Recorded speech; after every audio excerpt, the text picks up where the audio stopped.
우리가 지금 아브라함이 아들 이삭을 이제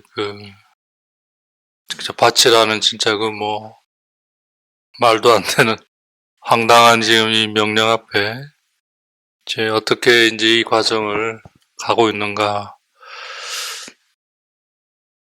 이 안에서 오리게네스의 그런 도움으로 사실 이 길이 얼마나 정화와 조명과 일치의 길인가, 즉 스토리아에서 테오리아로 가는 길인가, 많은 것들이 이 안에 이렇게 담겨 있다는 걸 우리가 참 보게 됩니다. 결국 종교학적인 측면에서 얘기하면 벌이라는 거죠. 벌이라는 거죠. 집착, 탐욕. 그래서 모든 것의 주인이신 그분께 의지하라. 그분이 준비하고 마련하시는 것에 맡겨라. 이런 이제.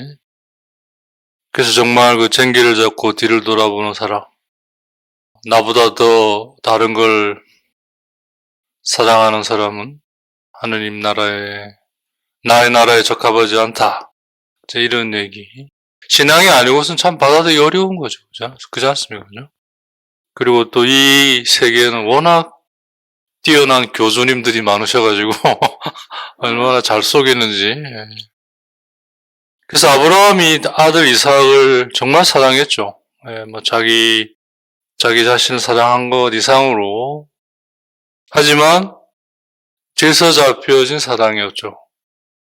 그렇지만 하느님의 사랑이 이 아들에 대한 사랑, 즉 육의 사랑보다 언제나 앞서게 했어요. 항상 우위에 둔 거죠. 그래서 선택이 왔을 때는 괴로웠지만 믿음 안에서 하느님을 선택했고 해갔고, 그죠?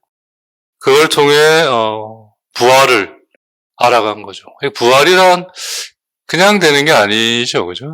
하느님을 선택해가면서 우리가 받게 되는 영원한 생명이라고 할 수 있겠습니다. 그래서 지난 시간 우리가 마지막 보았던 거죠. 하느님의 사랑이 언제나 육의 사랑보다 앞서게 했고, 이게 믿음이죠. 믿음이라는 게 내가 원하는 걸 해주기를 믿습니다가 아니라 하느님에 대한 사랑이 다른 사랑보다 항상 우위에 있어야 하는 것이 믿음이죠. 그렇게 그는 아들과의 관계에 그런 깊은 정을 가지고 있었지만 거기에 집착하진 않았죠. 그걸 통해 하느님의 관계에 깊은 정에 다다를 수 있었던 거죠. 그게 바로 하느님의 말씀인 거죠. 그게 바로 하느님께서 당신을 드러내 주시는 거죠. 즉 내어주신 거죠. 그죠? 어려운 말로 계시의 하느님, 즉 강생의 하느님, 말씀이시라는 거에 하느님께서 당신을 드러내시는 거잖아요. 그죠? 창조가 그 연장성이 있잖아요. 그죠? 그래서 창조물의 모든 근원은 성부의 계획에 따라 성자를 통해, 말씀을 통해, 그죠? 그래서 그 안에 있는 하나님의 영이 성령. 그래서 인간의 근원은 우리의 모상대로 인간을 창조하자 할 때 그 하나님의 모상이라는 게 성자이신 하나님을 말하는 거잖아요. 그죠? 구체적으로 얘기하면. 바로 거기 안에 머물러 있었던 거죠. 그게 그에게 진리가 되고 지혜가 되었던 거죠. 그러니까 진리라고 하는 거, 그래서 지혜라고 하는 것은 이렇게 우리 안에 형성이 되고 짜지는 거지, 다른 방식으로는 니사의 그리고리에 의하면 그냥 아는 거죠. 쉬앙스. 그냥 아는 거예요. 막 술자리에서 막 침튀어가면서 아는 척 많이 하잖아요. 그죠? 집에 가서 꼭 마누라한테 구사리 알기만 하지 당신 할 줄 아는 게 뭐야? 이러는데 가만히 있는 게 왜 나오는 거예요? 진짜 철학 시간에 그 철학 가르쳐 주셨던 교수님이 그런 순수한 지식을 추구하는 기쁨을 하기도 하셨던 것 같은데, 그 기쁨도 기쁨이겠습니다만, 이 기쁨에 비하면 참, 예, 수다 떠는 것이 더 좀 기쁘지 않을까 싶을 정도로. 바로 이 진리가 빌라도가 자기 손에 달려있는 이 예수님의 목숨 앞에, 그죠? 사실 물었던, 궁금해했던 거죠. 진리가 뭐냐. 모두가 다 그게 관심 있어 하죠. 하느님의 모상으로 창조됐기 때문에. 근데 바빠요. 그죠? 총독이면 얼마나 바쁘겠어요. 그죠? 그러니까 시간이 없어요. 근데 총독하라고 하느님이 인간을 창조하신 게 아니잖아요. 그죠? 근데 지난 시간 아브라함이 하느님과의 그런 관계 안에 있었던 앙트라이어, 이어져 나온 끈과 같은 그런 관계에 있었기 때문에 이 모든 것들이 이루어졌고 또 그러려고 했던 거죠. 그죠? 그래서 믿음의 조상이 되신 거고. 그게 바로 하느님의 말씀. La divine parole. 즉, 그 기록이 성경 말씀인 거죠. 그죠? 예. 그래서 우리가 성경 말씀에 나를 일단 두는 것부터, 두려고 하는 것부터 시작하는 거죠. 그죠? 예. 이게 이제 소위 오베이상스, 순명, 순종, 누구도 강요하지 않은, 하지만 스스로가 기꺼이, 예. 왜 그게 여기에 이르는 길이기 때문이죠. 아브라함이 이걸 처음으로, 저도 기록에 의하면 처음으로, 그래서 구원의 역사가 시작이 된 거죠. 될 수 있었던 거죠. 그래서 이삭을 바치는 이 얘기는 결국 순종의 제사인 거죠. 이삭이라는 이삭을 바치는, 이 얘기를 통해서 결국 할례, 즉, 하느님과의 계약의 표시인 할례, 즉, 정화는 바로 자기 뜻을 하느님 앞에 부복시키는 순명의 제사로 이제 이어지는 거죠. 이 최고의 제사인 거죠. 그게 예수 그리스도의 십자가상의 제사가 바로 정점이죠. 완전히 자기 뜻을 내려놓고 아버지의 뜻을 행했다는 건 결과적인 거였고, 그걸 통해 정말 아버지께 최선을 다하고자 했던 거죠. 그보다 더 나은 것이 없잖아요. 그죠? 이 당신이 선택하신 거 안에. 누구도 강조하지 않았죠. 이는 내가 사랑하는 아들, 내 마음에 드는 아들이라는 이 세례 때 들은 말씀 앞에서도 누가 강요하거나 하지 않았어요. 당신 스스로가 그 말씀 안에 머물러, 세상으로 나아가려고 마음을 잡으셨고, 누구도 그걸 강요하지 않았어요. 스스로가 하느님에 대한 그 사랑에 가득 차서 이 모든 걸 해나가셨고, 그 때문에 오게 된 이 고난 앞에서도 그걸 계속 선택해 가신 거죠. 그러니까 이게 빠져버린 그 예수님은 정말 아무 의미 없는 예수님이에요. 예.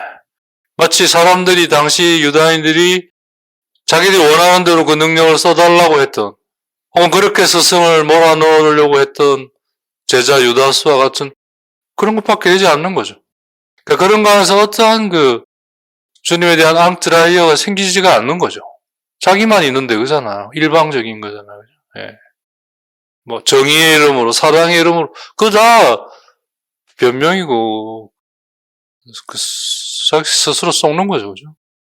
그게 중요한 게 아닌 거죠. 예. 그런 의미에서 이게 이루어지는 그 과정은 결국 우리를 그분께 온전히 순명하게 하는 거죠. 사실은 자연이 자기의 질서에 온전히 순명하잖아요. 그죠? 그래서 이 세상이 유지되고 있잖아요. 그죠? 그 안에 우리가 있는 거잖아요. 그죠? 예. 그게 사크리피스.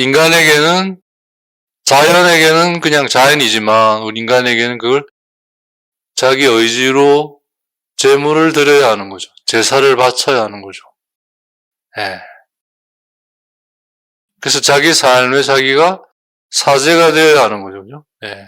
하나님 그걸 원하시는 거예요. 누군가에 끌려다니는 이런 삶이 아니라, 뭐, 그때까지는, 그러기까지는 뭐 그런 걸 허용하실 수도 있지만, 결국 다 너의 삶의 사제가 되어야 한다. 그래야 나와 함께 할 수 있다. 온전한 자유 안에서 당신은 당신의 모든 걸 나누시고자 하시는. 예. 예, 이런 의미의 그 이삭을 바치는 것은 그 과정 전체가 순명의 제사가 된다는 거죠. 이제 그 마지막 정점이 이제 드러눕혀진 곳에 가서 거기에서 또 당신이 보여주시는 산으로 이제 그때 이제 드러눕혀진 곳은 몽대 올라갔고 거기서 당신이 보여주신 그곳은 그 산은 이제 기어 올라가죠. 글라비를. 예. 이제 그 마지막 그 이제 곳에서 이제 아브라함은 이제 하느님이 명령하신 걸 이제 수행하려고 지금 이제 하고 있습니다. 그 안에는 부활에 대한 믿음을 안고, 예. 왜 아들을 바치라고 하는지 모르지만 하느님을 믿고 하느님께서 뜻하신 바가 있으리라는, 예. 그래서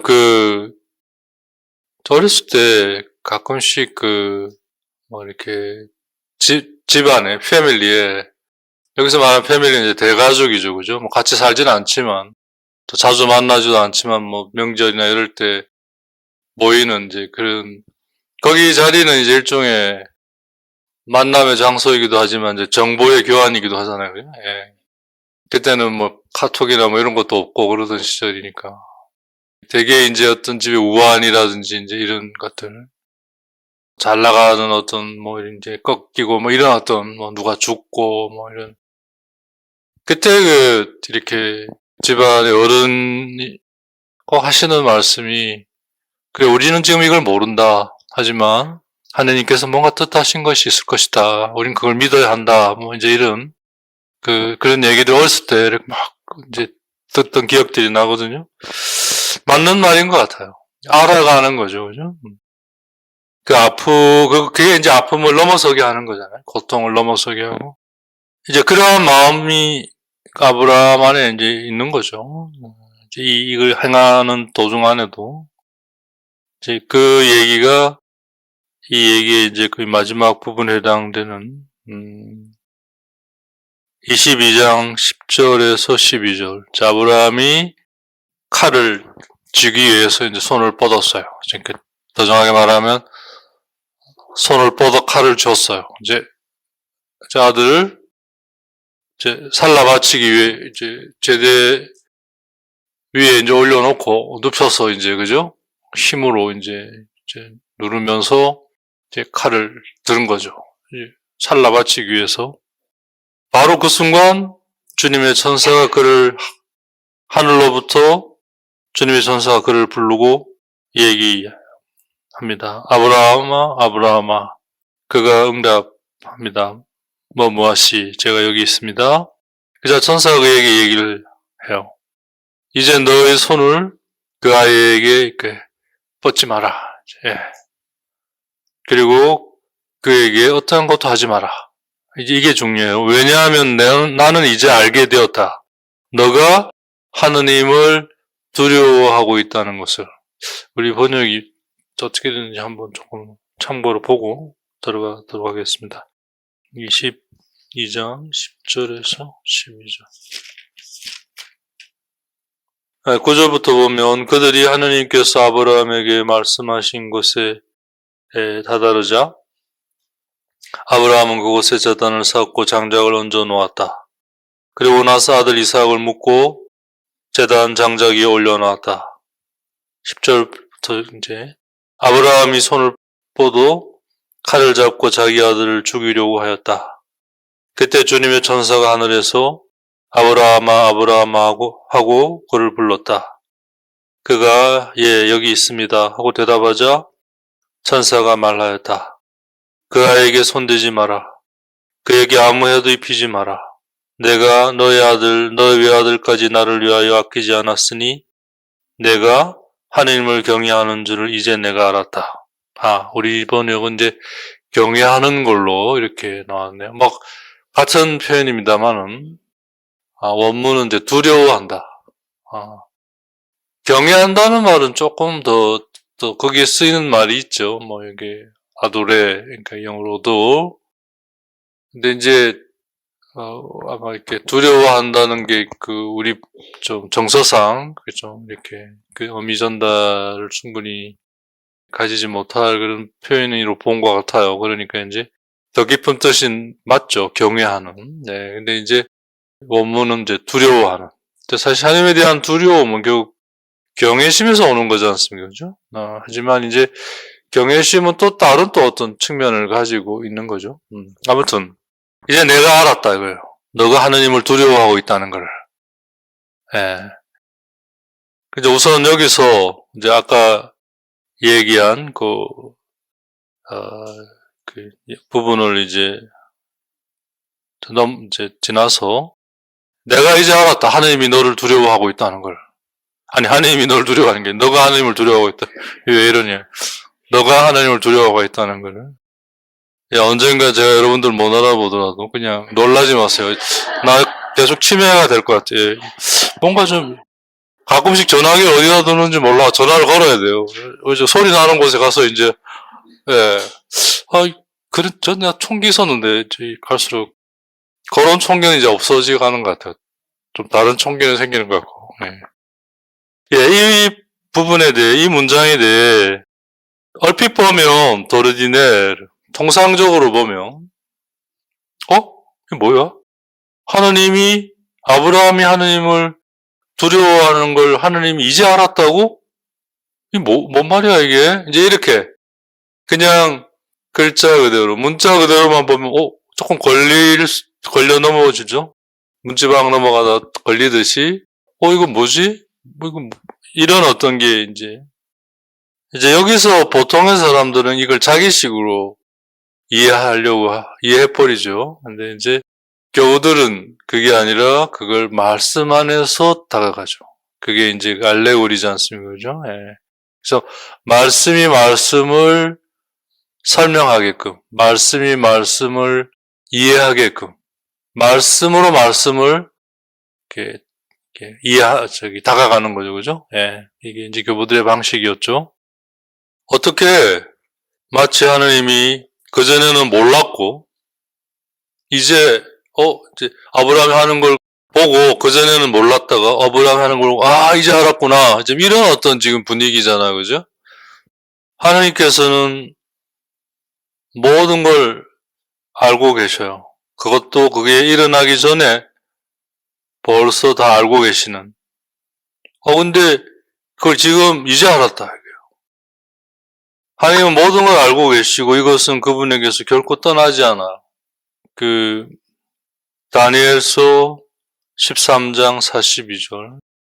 수산나의 기도 가운데 영원하신 하느님, 당신께서는 감추어진 것을 아시고 무슨 일이든 일어나기 전에 미리 다 아십니다. 이게 이제 소위 프레데스티나시옹, 예정에 관한 그런 중요한 구절이 하나죠.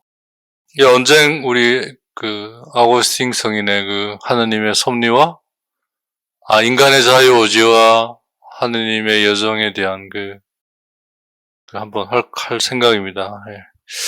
언제 할지는 모르겠어요. 하느님은 모든 걸 아시고 그것도 일어나기 전에 모든 걸 아시고 이러한 것은 그분에게서 결코 떠난 적이 없는데 마치 이전에는 몰랐다가 아브라함이 지금 하는 걸 보고 마치 아신 것과 같은 지금 이러는 이 얘기가 뭘 말하는가. 여기서 이제 우리가 말씀을 대하는 태도를 계속 볼 수 있어요. 그리고 사실 우리가 이러한 수업들, 즉 교부들의 글들을 접하면서 우리가 모르게 이제 이렇게 습득하는 거죠. 배워드는 게, 젖어드는 게 말씀을 대하는 태도죠. 즉 이걸 자기 멋대로 이렇게 다루는 것이 아니라 하느님의 말씀을 하느님의 말씀 안에서 이제 만나려고 하는 거죠. 예. 그리고 그것이 알려주기를 기다리고 있는 거죠. 그게 내 눈을 열어주기를, 내 길을 열기를 부활하신 주님께서 제자들에게 하셨던 것 같은 그러한 것을 이제 기다리는 거죠. 그 태도가 바로 뭐냐면 이러한 얘기들이 쓰여진 것은 바로 우리를 위한 거라는 거죠. 즉 내가 이제 알았다. 아브라함 너가 나를 두려워한다는 걸. 이러한 표현은 하나님에게 적용되어지는 것이 아니라 우리를 위해 기록된 거라는 거죠. 우리를 위해 쓰여진 거라. 즉 말씀 자체만 놓고 이게 하나의 이제 말씀을 대하는 태도인데요. 이걸 팁이라고 얘기하기는 조금 말씀에 대해 너무 좀 경박스러운 것 같고 기본 태도, 자세, 어떤 믿음의 태도와 라고 할 수 있는 거죠. 말씀을 이미 갖고 있는 내용이 도저히 하느님에게 적용할 수 없는 다른 말씀보다 이렇게 하느님 모든 걸 다 아신다. 그런 것이 더 우위에 있잖아요. 그죠? 하느님이 이걸 알까 말까 이런 건 하느님이 없는 거죠. 그죠? 그럼 하느님 모든 것을 다 아신다는 게 더 우위에 있는 말씀이죠. 그러면 이제 그 말씀이 방금 말씀 이제 내가 알았다라는 거를 설명할 수 있도록 다가가야 하는 거죠. 그죠? 그러기 위해 이 말씀이 우리를 위해 기록됐다고 보는 거죠. 교부들은. 하나님을 위해 기록할 거면 이렇게 기록할 이유가 없는 거죠. 그러니까 즉 이 말씀이 하나님에게 도저히 적용할 수 없는 거라면 그건 뭐냐? 우리를 위해 기록되었다고 봐야 한다는 거죠. 그걸 우리는 계속 하나님에게 알수견하고 적용하는 거죠. 하나님이 뭐 이래, 하나님이 뭐 저래. 이게 이제 대표적으로 영지주의자들이 했던 작업입니다. 특히 구약의 하나님에 대해. 그래서 이제 구약의 하나님을 열등한 하나님으로 만들어 버렸어요. 그러면서 신약의 하나님은 살려낼 수 있었음에도 불구하고 살려낼 수 있었려고 한 건데 그들도 신앙인이었어요. 신약의 하나님, 즉 사랑의 하나님을 살려내려다 보니까 구약의 하나님이 열등한 하나님이 되어야 되는 거죠. 안 그러면 이게 설명이 안 되잖아요. 이 순전히 인간의 머리로만 이제 다가가려고 했던 게 여기에서 드러나는 거죠. 즉 하나님을 인간이 알아가는 과정 안에 구원의 역사가 펼쳐졌다라는 게 이 구약과 신약에 이어지는 면면한 이 흐름인데 머리로만 이해하려고 하니까 이 열등한 하나님 이거 없애야 되는 거죠. 그래서 구약을 빼버리는 거죠. 사실 볼트만이 신화화 성경에서 신화화 작업을 신화로 여기고 빼려고 했죠. 이제 시도는 했는데 복음서 자체가 이제 완전히 너덜너덜해진 거죠. 나름 한 거 보니까 이건 책도 아닌 거예요. 그죠? 글도 아니고. 즉 객관성을 보장하려다 보니까 그 객관성 자체도 웃기는 거지만 무슨 기준으로 하는 객관성인지 몰라. 인간 지성을 위한 객관성이라고밖에 볼 수 없는 건데 사실 그건 영지주의자들이 벌써 했던 거예요. 그 바람에 영지주의자들은 구약을 완전히 날려먹었거든요. 요즘 말로 하면 구약을 날려먹으면서 어떤 일이 일어났냐면 구원의 역사가 사라져버렸어요. 그러니까 예수 그리스도께서 바바리맨처럼 생뚱맞게 왔어야 돼요. 그죠? 짜잔 이렇게 왔어야지 어떻게 역사가 없는데.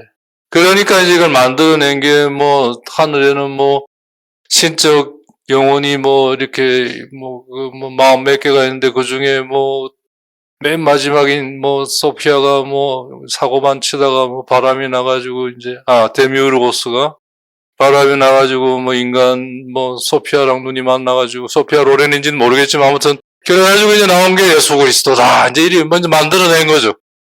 객관성을 보장하려다 보니까 또 하나의 신화를 지어낸 거죠. 네. 그 덕분에 물론 이제 교부들이 이 성경 말씀에 가지는 이 부단한 이 구원의 역사를 이렇게 살려낸 그들이 있기 때문인지도 몰라요. 안 그랬으면 그렇게 치열하게 이게 탄탄한 구성을 구약과 신약이 서로 연결 지어질 수 있었을지. 그런 점에서 세례자 요한의 이렇게 탁월한 거죠. 구약의 마지막 인물로서 예수님을 준비하는 이 모습. 예. 이제 이런 것들이 다 근본적으로 이단이냐 아니냐, 정통이냐, 여기에 맞물려 있어요.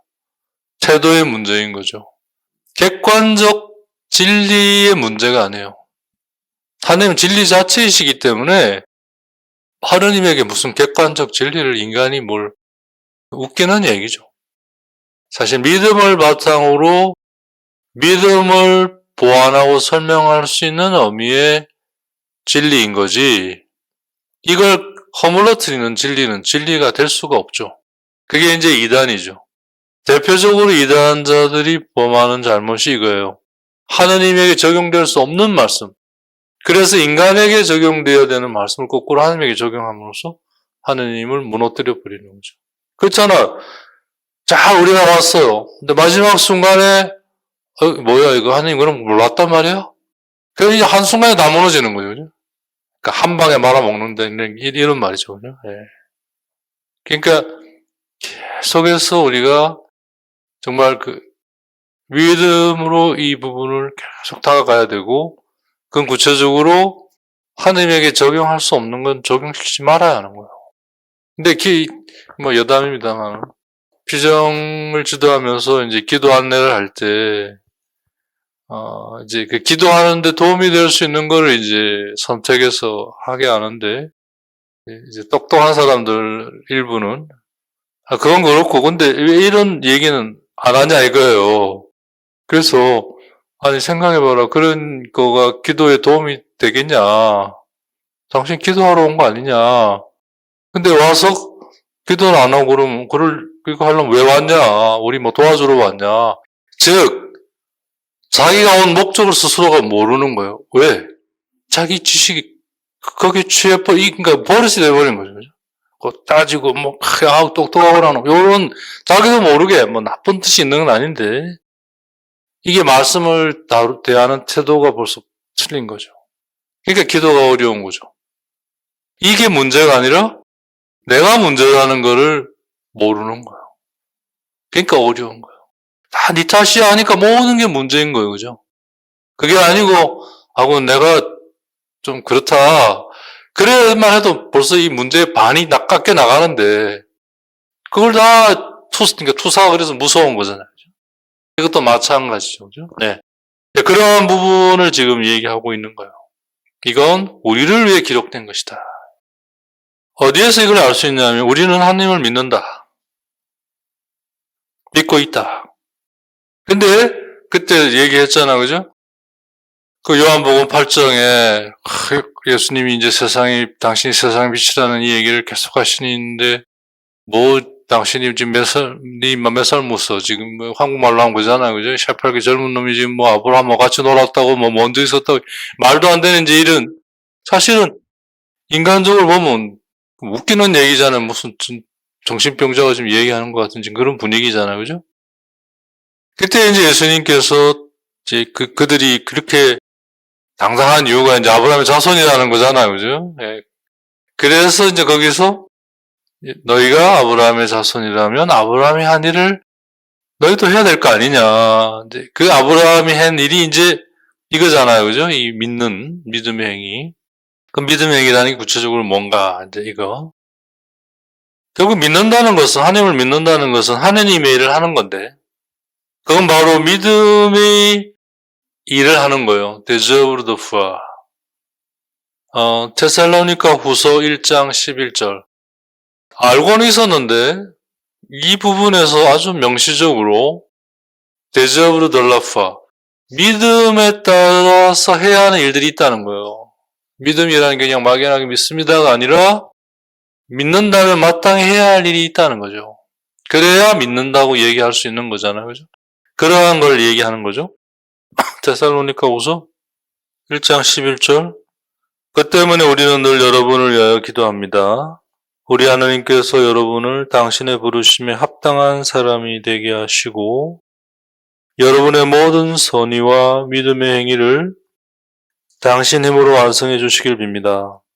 모든 선의와 믿음의 행위. 그러니까 믿음에는 행위가 따르는데, 즉 그 행위가 있어야 믿는다고 얘기할 수 있는 거죠. 그죠? 그 행위가 없으면 믿는다고 얘기할 수 없는, 그게 바로 아브라함의 자손이라면 아브라함이 하던 일을 해야 될 거 아니냐. 그런 맥락하고 같은 거죠.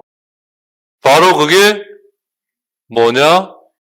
하느님의 뜻을 찾고 구하고 하려고 하는 거죠. 근데 우리는 되게 믿음을, 그죠? 우리가 원하고 바라는 것을 이루기 위한 목적으로 사실은 하느님을 믿는 부분이 많아요. 아니면 보험용으로 막 그렇게까지 내 바라진 않습니다. 하지만 혹시라도 뭐 좀 잘못하면 빨리 용서해 주시고, 뭐 혹시라도 뭐 잘못하면 벌 주지 마시고, 이게 이제 인슈런스죠, 그죠? 보험용이죠, 보험. 예. 그런 경향들이 굉장히 강하고 많이 있습니다. 그건 뭐 서양에도 동양에도 별 차이 없는 것 같아요. 근본적으로 이제 인간이 자기가 불완전하고 완전하지 않다는 걸 인지할수록 그런 경향들이 강한데, 사실 이러한 것들은 믿음에 따른 행위의 범죄 엄밀하게 들어갈 수가 없죠. 하나에 들어가는데 도움을 줄 수는 있지만 유아기적인 어떤 그런 행위로서 인간의 행위이긴 하지는 하나 참다운 인간의 행위로, 성숙한 행위로 들어갈 수는 없는 거죠. 그러면 뭐냐, 그게 바로 믿음의 일을 하는 것은 하느님 안에서 아브라함처럼 아브라함이 했던 걸 하는 거죠. 근데 너가 믿는다고 하면서 만일 그런 측면에서 믿음의 일을 아콩플리 수행해 가지 않는다면, 우리가 아콩플리를 하면 이 단어를 우리가 사실 굉장히 잘못 이해하고 있는데요. 이걸 완성시킨다, 이래 보통 이해를 하는데, 사실 그런 의미도 있습니다만은 근본적으로 이 아콩플리, 영어로 accomplish는 끝까지 한다 이거예요. 그런 의미가 더 강해요. 끝까지 한다. 끝까지 한다. 그러니까 예수님의 십자가가 그거죠. 이걸 완성했다, 완수했다라는 게 뭘 말해요? 끝까지 한 거잖아요. 그죠?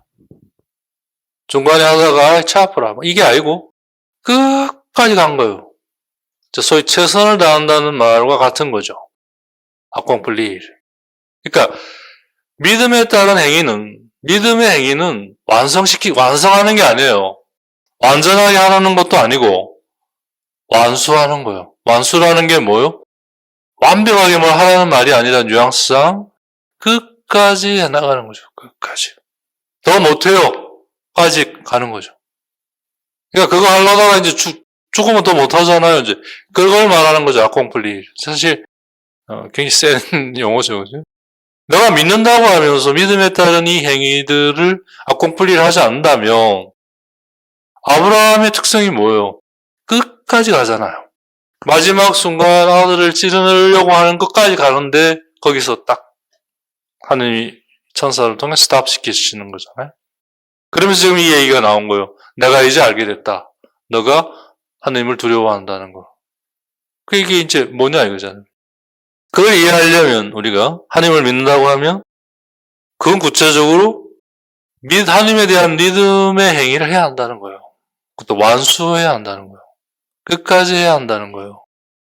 그러지 않으면 나는 열심히 지금 믿으려고 노력하고 있다, 이렇게 얘기를 해야지, 난 믿고 있다, 그렇게 이해할 수 없는 거죠. 그죠? 그래서 만일 당신이 하나님을 믿고 있다고 하면서 믿음에 따른 행위를 완수하지 않는다면, 그런 의미에서 당신이 하나님이 주신 계명에 순명하지 않는다면, 계명이라는 게 뭐예요? 마땅히 해야 할 거예요. 그죠? 마땅히 해야 하는 거예요. 이걸 하지 않으면 안 되는 거예요. 그런 게 뭐죠? 하느님을 사랑하는 거. 예를 들면, 그죠? 예. 계명에 순명한다는 말은 다르게 얘기하면 계명을 지킨다는 의미보다는, 그런 의미도 가지고 있습니다만은 더 근본적으로는 믿음의 행위를 하려고 하는 거죠. 그렇잖아요. 하나님을 사랑하는 것이 계명이지만 근본적으로 그게 계명이 되기 전에 뭐요? 믿음의 행위였던 거예요. 그걸 하나님이 중요하게 강조하기 위해 그걸 계명, 마땅히 해야 하는 것으로 하고 계약을 맺으시고 거기에 당신을 묶어 놓으신 거죠. 나는 이걸 영원히 변치 않겠다. 계약으로 묶어 놓은 거잖아요. 그죠?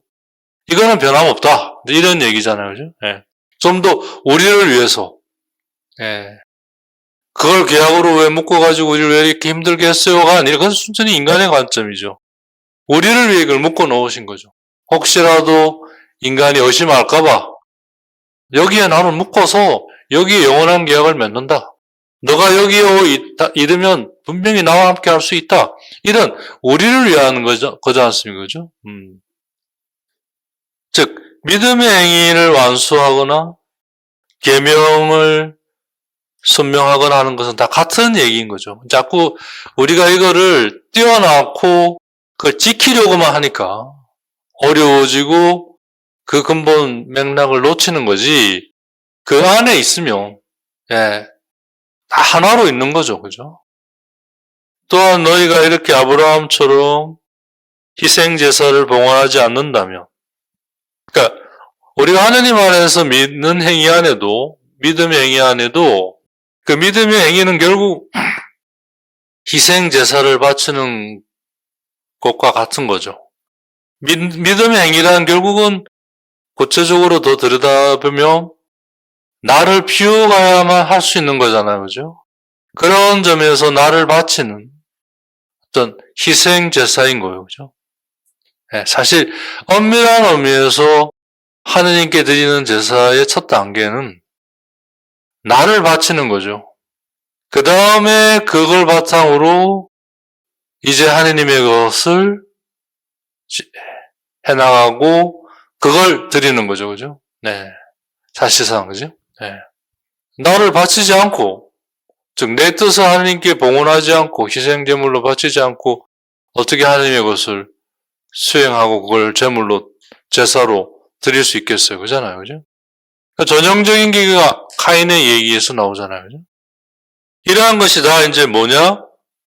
아까 처음 얘기와 완전 같아지는 건데, 너희가 아버지든 어머니든 자식이든 너희에게 하느님보다 그들이 더 우위에 있다는 걸 드러내지 않는다면, 예를 들면, 즉, 하느님보다 너희에게 너희 아버지나 어머니나 너희 자식이나 아내나 남편이 더 우위에 있다면, 그 믿음의 행위를 수행하는 것이 아니고, 또 계명을 순명하는 것도 아니다. 즉, 아브라함이 보여준 것처럼, 아브라함이 한 것처럼, 하느님에 대한 그 앙트라의 그 관계성의 그 어떤 정을 인간에 대한 것보다 우위에 항상 두고자 했던 것에서 이게 믿음의 행위고, 순명이고, 그죠? 네. 이게 희생제사고. 너희가 믿는다고 하면서 실제로 믿음에 따른 행위, 믿음의 행위, 순명, 구체적으로 하나님을 가장 우위에 두지 않는다면 너는 인정받지 못할 것이다. 하느님을 두려워하는 사람으로서 인정받지 못할 것이다. 하느님을 두려워한다면 여기서 이제 경외한다는 말이 포함이 되는 거죠. 정말 너에게 있어서 하느님이 두려움의 대상이라면 두려워서라도 이걸 안 할 거 아니냐 이거죠. 하느님을 우위에 둘 거 아니냐. 근데 그러지 않는 건 지금 네가 하느님을 두려워하지 않는다는 걸 얘기하는 거잖아요. 그죠? 아브라함이 이걸 한 거를 마지막에 지금 천사가 얘기해서는 하느님, 너가 하느님을 두려워하는 걸 이제 내가 알았다. 사실 이제 천사가 하는 얘기인데 하느님이 얘기하는 것이 아니라 이제 천사가 하는 얘기인데 사실 이제 하느님이 얘기하는 것과 다 있는 거죠. 하지만 이제 천사가 이제 얘기를 하는 거예요. 이걸 통해 너가 지금 하느님을 두려워한다고 인정받지 못할, 그러니까 너에 대해서 다음과 같이 이야기할 수 없는 거죠. 이제 내가 알게 됐다. 너가 하느님을 두려워한다는 걸. 즉, 하느님 이외의 존재는 하느님은 모든 걸 아시기 때문에 이제 여기에 해당되지 않지만 천사는 모든 걸 알지 못하죠. 그러니까 이제 하느님의 말씀을 전하러 왔다가 알게 된 거예요. 너가 이제 알게 됐어요. 너가 하나님을 정말 두려워하고 있구나. 이 얘기는 하느님에게 적용될 수 있는 얘기는 아니라 천사에게 적용되는 얘기인 거죠. 사실은. 하지만 그 천사는 하나님의 뜻을 전하는 이로써 하나님의 것을 가지고 있지만 하나님과 같지는 않죠. 그러니까 천사가 이제 안 거예요. 그러니까 천사도 계속 아브라함이 끝까지 갈까? 함께 하면서도 이제 내가 알았다 이거예요. 너가 하나님을 참으로 두려워한다는 걸. 그렇기 때문에 이제 천사로부터 인정을 받은 거죠. 하나님은 벌써 아신 거고. 하지만 하나님이 아시는 것은 우리가 아는 거와 차원이 달라요. 그건 당신 안에서 아시는 거고 하나님은 그래봐야 거기에 만족하지 않으셔요. 당신이 다 알고 있으면 뭐예요? 우리를 위한 것이 아니라면 당신은 그걸 정말 하찮게 여기시잖아요. 그죠? 그래서 당신의 것을 다 내려놓고 인간이 되어 오실 정도로 당신이 그러시는 거에 대해서는 당신이 그닥 중요하지 않아요. 그게 우리 안에 되느냐 안 되느냐 이게 중요한 것인 거죠. 그래야 그리고 그것 또한 당신이 아시는 거죠. 그렇기 때문에 그렇게 되도록 계속 하시는 거죠. 일깨우시고 우리를 이끄시면서 도우시고 그렇지만 우리의 자유를 방해하지 않으면서 이걸 찾고 구하고 헤아려 여기에 머물러 있을 때 너희는 하나님처럼 우리는 하나님처럼 되어간다는 거잖아요. 이게 모상에서 유사성으로 가는 길인 거죠.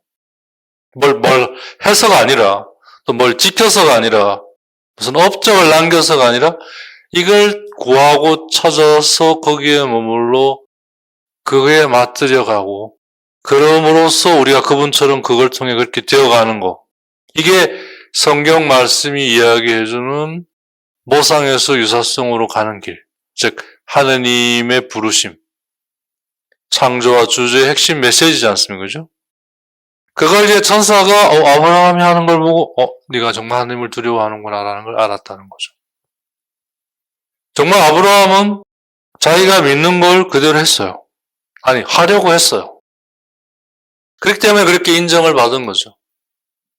근데 이 얘기를 뭐야 이러면서 하느님께 적용시키고자 하는 것부터 벌써 그러니까 이게 이제 이단자들이 이런 얘기를 많이 이제 했거든요.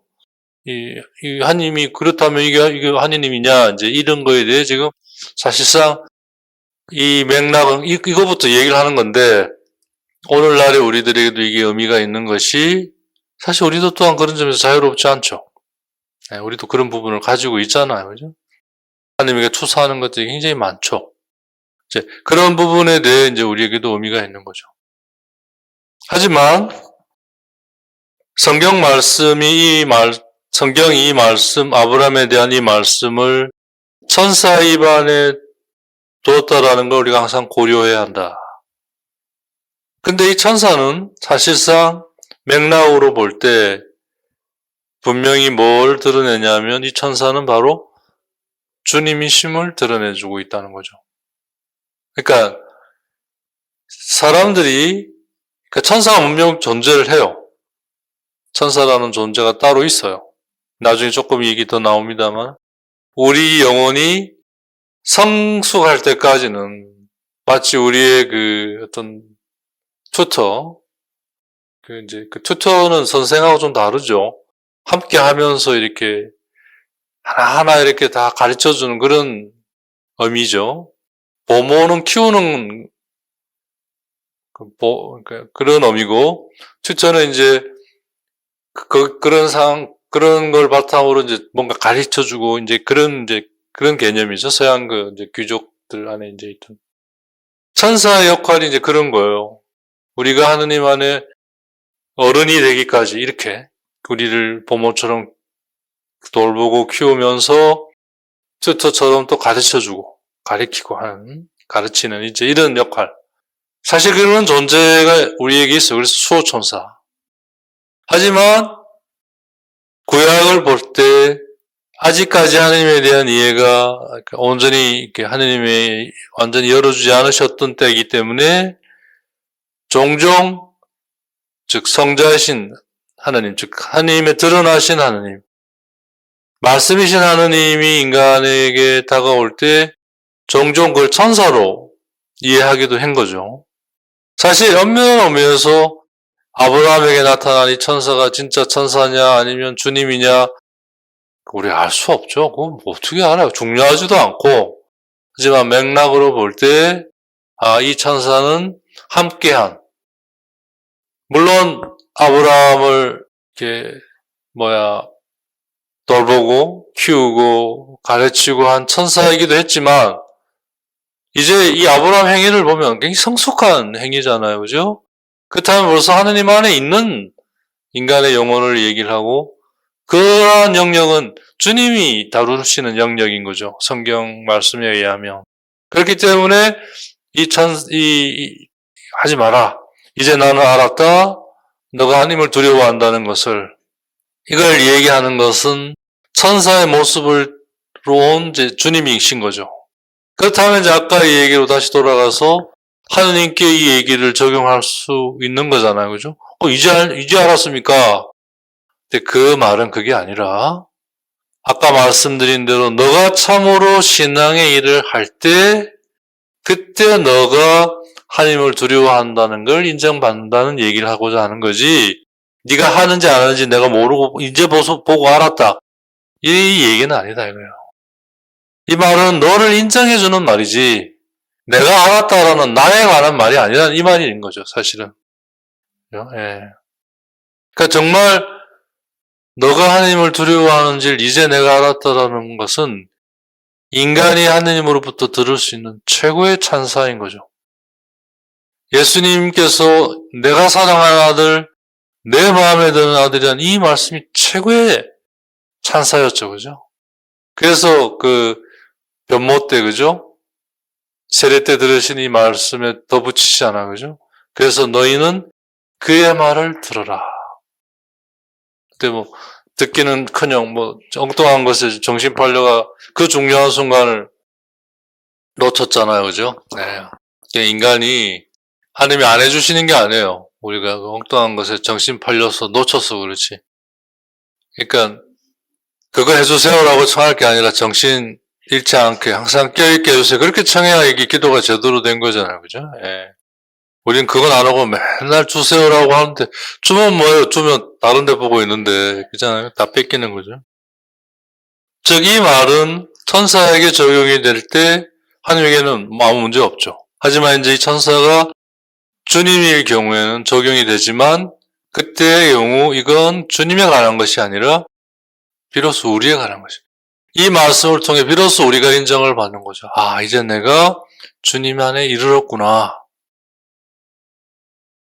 사실 이러한 측면은 인간이 되어오신 하느님, 즉 예수님이 궁극적으로 이제 백인 대장이 얘기하는 것처럼, 사형을 집행하던 백인 대장이 얘기하는 것처럼, 나자렛 사람 예수님이었는데 보니까 하느님의 아들이었던 거죠. 이거죠. 나자렛 사람이었어요. 나자렛 사람 예수님이었었는데 알고 보니까 이제 하느님의 아들이셨던 거죠.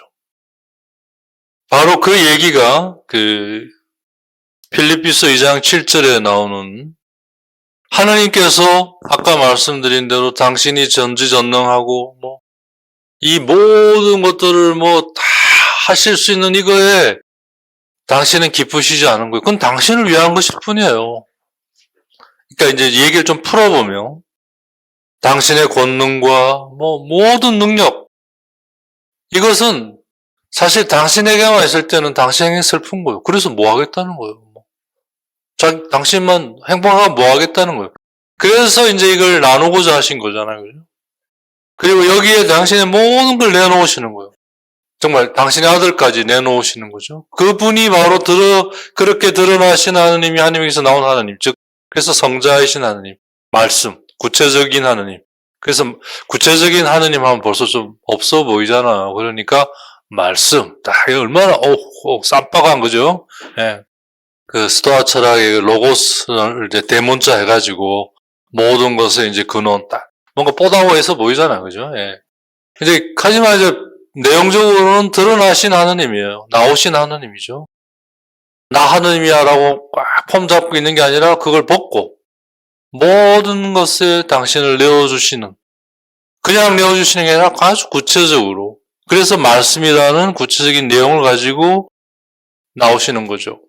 예, 신방을 나오는 신랑처럼 날쌔게, 말도 이야기도 없지만 세상 끝까지 이걸 이루어 가시는, 바로 그분이 나오시면서 뭐요? 사실은 나오시는 순간 엄밀하게 이야기하면 당신의 신성을 벗어버리는 거죠.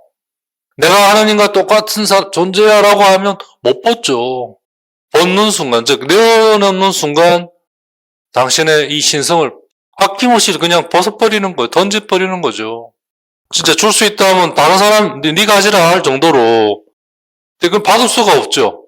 그렇다고 또 당신의 신성을 내려놓는다고 당신이 신이 아닌 것도 아니잖아요. 계속 하느님으로 계시는 거예요. 그 이야기가 필리피스 2장 5절 이하에 나오는 거잖아요. 거기서 이런 얘기가 나와요. 2장 7절에. 사실 이 부분은 정말 바오로 사도가 일생 피땀 흘려서 깨달은 진리를 우리는 진짜 거저 먹는 건데, 사실. 뭐 주워 먹기를 넘어 누워 먹기 뭐 이렇게.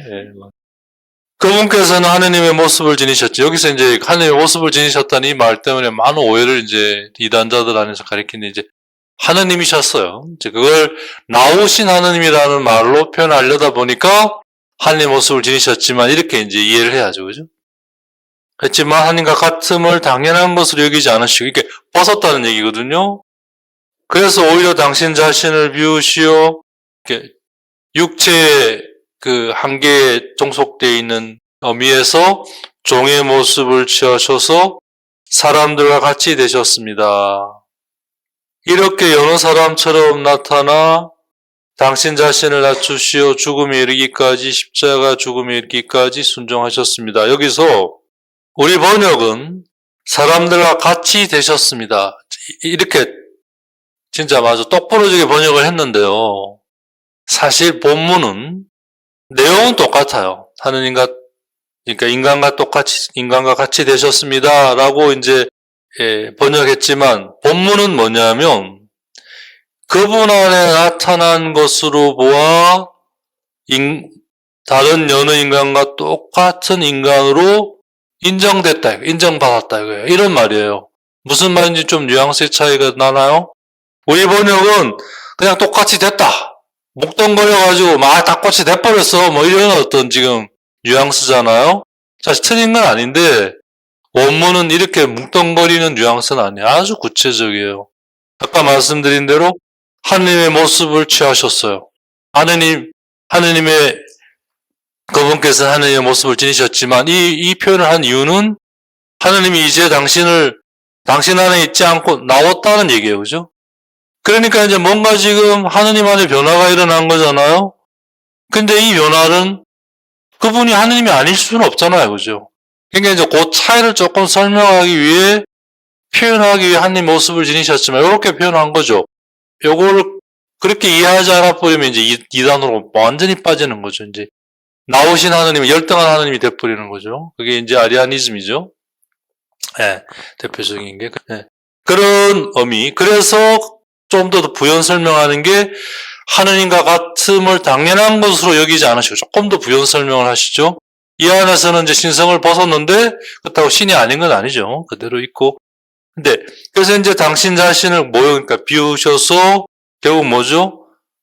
육의 지배를 받는 종의 모습을 취하셔서 사람들과 같이 되셨습니다. 이제 우리 여기서 뭉뚱그려 보였는데 그게 아니라 이러한 걸 통해서 당신 안에서 드러난 것을 사람들이 보고 보통 여러 사람들과 똑같이 저 사람도 사람이구나 라고 인정을 받으셨다라는 얘기, 그런 의미예요. 무슨 말인지 이해하시겠죠? 그러니까 정말 뭐 어떻게 보면 하나님은 인간이 되시기 위해 신성을 아예 벗어버린 거예요. 그게 이제 신학적으로 이야기하면 신성이 나자렛 사람 예수님 안에 감추어져 있었던 거죠. 그러니까 온전히 인성으로만 드러난 거잖아. 그죠? 그러니까 이제 마리아 막달레나가 신성이 드러난 예수님을 한 번도 본 적이 없으니까 못 알아보잖아요. 그죠? 불러주실 때 그때 이제 알아보잖아요. 불러주시는 건 인간의 행위로서 예수님의 육신을 가지고 그리스도께서 부르시니까 그걸로 이제 알아듣는 거잖아요. 그죠? 예. 그게 이제 새로운 부르심이죠. 그게 부활의 두 번째 특성 중에 이제 들어가는 건데 여기서 이제 주목하는 게 그거죠. 여느 인간들처럼 당신도 당신 안에 드러난 이 모두도 한 거예요. 참 그 신비죠. 그렇기 때문에 세상 종말까지 우리와 지금도 함께 하셔요. 하나님으로서도 함께 하시면서 동시에 인간으로서도 함께 하시는 거죠. 구체적으로 뭐 어떻게 하는 건데요? 그건 다 몰라요. 믿는 거죠. 뭐 예를 들면 이런 거겠죠. 정말 내가 나에 대한 어떤 것들, 특히 시련이나 어려움들을 기쁠 때도 포함되겠습니다만 기쁠 때는 주로 뭐 우리가 혼자 기뻐하지 뭐 아니면 친구들이랑 같이 이러면서 기뻐하지 뭐 주님과 함께 그 주님은 좀 다른 주님이지만 아무튼 근데 슬플 때는 어려울 때는 더 이런 부분이 더 분명히 드러나는데 정말 주님 안에서 이걸 결국은 우리가 이제 바라다보고 다가가려고 할 때 거기서 그 자체로 굉장한 위로와 위안을 우리가 그 힐링이라고 얘기하면 그건 너무 세속적이라 할 수 있겠고요. 정말 격려와 위로와 힘과 용기를 얻지 않습니까? 그죠? 저는 그 부분이 하나님께서 우리에게 주시는 부분도 있지만 하나님으로서 우리에게 주시는 부분도 있지만 저는 그거보다는 동시에 인간이었기 때문에 인간으로서 여전히 우리와 함께 주시고 나누신 친구처럼 우리가 친구들에게서 가끔씩 정말 굉장한 위로와 위안을 받지 않습니까? 또 정말 힘들어하는 친구가 아무 말 없이 찾아왔을 때 아무리 바빠도 그 시간은 아깝지 않아 함께 하는 것이 뭐 술을 마시든 얘기를 하든 뭔가 해결은 없어도 함께 하는 것 같은 분이셨어요. 번역이 이제 그렇게 된 건데 실제 내용은 그분에게서 드러난 걸 전체로 다 보면 우리가 똑같은 분이셨다라고 우리가 인정할 수 있다.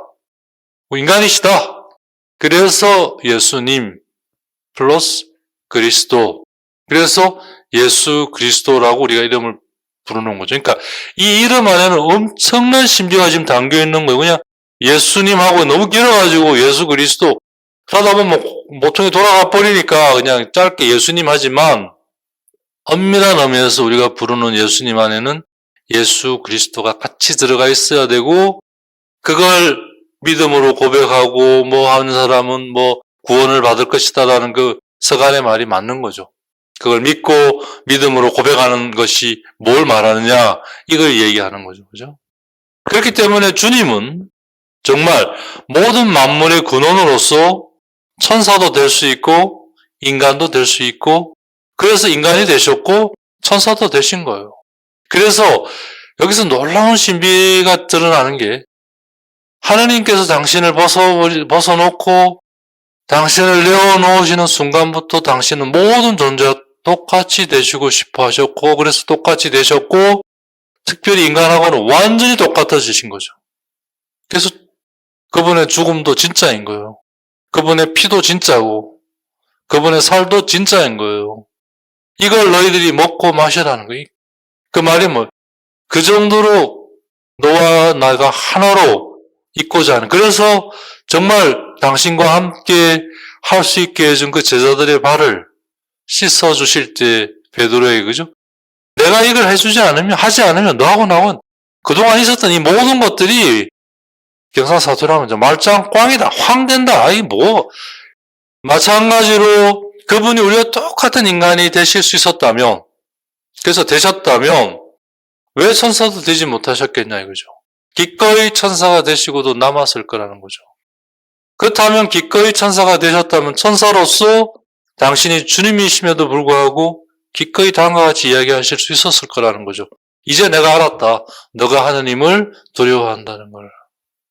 이 안에서 하느님이 당신을 낮추셔서 이 모든 것에 있고자 하시고 그냥 단순히 있고자 하는 것만이 아니라 그걸 통해 이 모든 걸 결국 이루어 가시고자 하시는 이걸 지금 오리겐스는 이 안에서 보고 있고 이야기하고자 하는 거죠.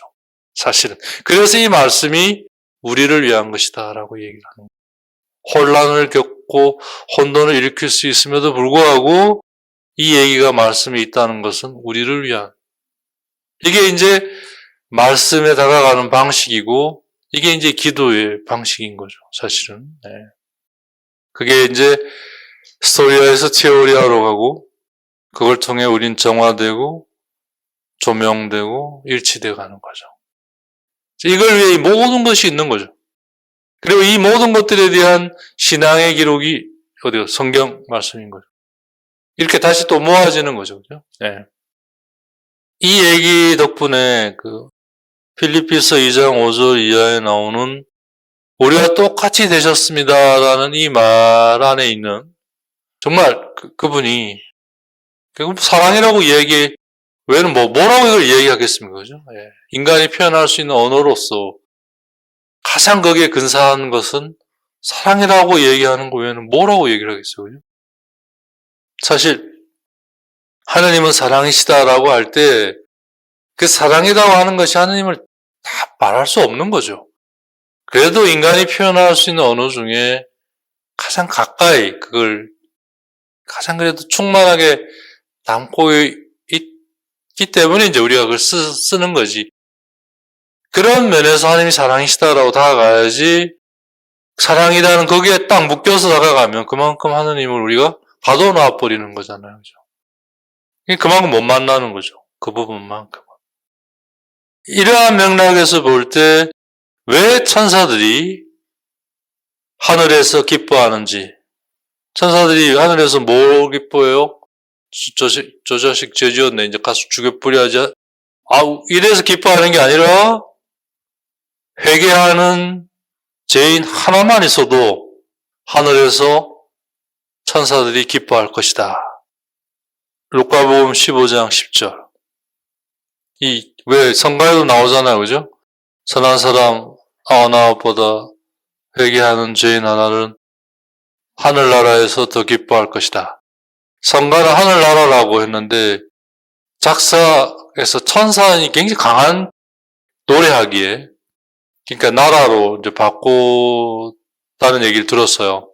원래는 천사로 하려고 했는데 노랫말로는 천사라는 말이 치앗이 노래하기에는 굉장히 안 좋은, 이게 그래서 원래는 누가복음 15장 이와 같이 회개하는 죄인 하나 때문에 하느님의 천사들이 기뻐한다. 즉 주님께서 천사가 되셨기 때문에 주님이 기뻐하시는 걸 천사들도 기뻐할 수 있게 된 거죠. 그래서 모든 것이 그것이 되려면, 또 그것이 되게 하는 데는 주님이 언제나 함께 하시기 때문인 거죠. 그 자체가 하는 게 아니라 주님이 함께 계셔서 주님에 의해서 모든 것이 그게 되고, 즉 그게 창조되고 그게 그걸로서 존재하고 기능할 수 있는 거죠. 주재할 수 있는 거죠. 그냥 되는 건 이 세상에 하나도 없는 거죠. 어떠한 것도 주님이 그만큼 내어주시고 내어주실 뿐만 아니라 그만큼 함께 하면서 그게 되게 하시기 때문에 그렇게 할 수 있는 거예요. 이걸 얘기하는 거죠.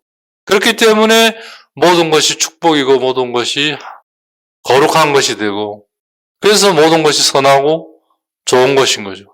존재하는 것은 주님이 함께 하시고 주님이 그렇게 되게 하시기 때문인 거죠. 그러나 그 자체가 아니라 주님이 그렇게 하시기 때문에 그런 거죠. 그래서 천사들도 주님이 기뻐하시기에 기뻐하는 거죠. 기꺼이 그래서 그분은 천사가 되셨고 천사로 나타나서 천사로서 이 얘기를 하지만 당신 안에는 동시에 주님이 있으신 거죠. 예. 그러니까 이걸 통해 우리가 얼마나 하나님을 묶어놓고 사는지. 개 안 묶는다고 요새 난리잖아요. 그죠? 개는 풀어놔주면서 하나님은 꼼짝도 못하게 그냥 꽁꽁꽁꽁꽁꽁꽁 묶어놓는 게 인간의 지금 이게 뭐 어리석음이지 뭐겠습니까? 그죠? 진짜 묶을 건 묶고 풀 건 풀어야 되는데 풀 건 묶고 묶어야 되는 건 풀고 참 인간이 하여튼 거꾸로 달리게 되는 천수들이죠. 그죠? 예. 회개한다는 말은 우리가 하나님께 돌아선다는 얘기인데 그 돌아선다는 말이 가지는 그 근본적인 것은 인간의 그 영적 진보죠, 그죠? 네.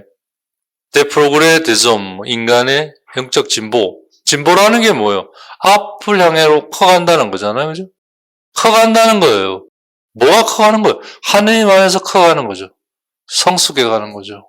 성숙이라는 게 뭐예요? 결실을 가지고 있다는 거예요. 열매를 가지고 있다는 거죠. 그게 양식이 되어 나뿐만 아니라 다른 사람도 먹여 살릴 수 있는 거죠. 생명의 근원이 되는 거죠. 생명의 양식이 되는 거죠. 여기에다 주님이 이루시기에 가능한 거예요. 내가 그 자체가 아니에요. 그 안에 계신 주님이 이걸 이루시기에 가능한 거죠. 그렇기 때문에 감히 주님이 천사가 되어 감히 당신을 낮추신 거죠. 그래서 내가 이제 알았다. 너가 정말 하느님을 두려워한다는 것을, 이게 주님이 하느님에게 줄 수 있는 최고의 찬사인 거죠. 사실 너는 모든 민족들의 조상이 되어 너의 후손은 하늘에, 이게 하나님 주신 축복이잖아요. 그죠? 그게 구체적으로 이 아브라함의 행위를 통해 이루어질 거를 내다보시고 주신 축복이잖아요. 그게 실제 이걸 통해 지금 행해지고 있는 거잖아요. 여기에서 축복에 대한 찬사가 그죠? 너가 하나님을 두려워한다는 걸 이제 내가 알았다. 아브라함의 수준에 맞춘 건 아니지만 당신을 낮추셔서, 아직까지 인간의 수준으로 낮추진 않았죠. 인간이 아직 받아들일 수 없었기 때문이겠죠. 천사의 수준으로 낮추셔서 아브라함이 알아듣게 얘기하시는 거죠. 당신이 알아듣게가 아니라 인간이 알아듣게. 저도 이걸 하면서 많이 성찰하고 있습니다. 그쵸? 그동안 저희 글은 아마 이런 얘기 하면 참 창피하지만 어쨌든 아시는 분들은 아시겠습니다만 아무튼 이 얘기는, 이 부분은 다음 시간에 좀 더 보도록 하겠습니다.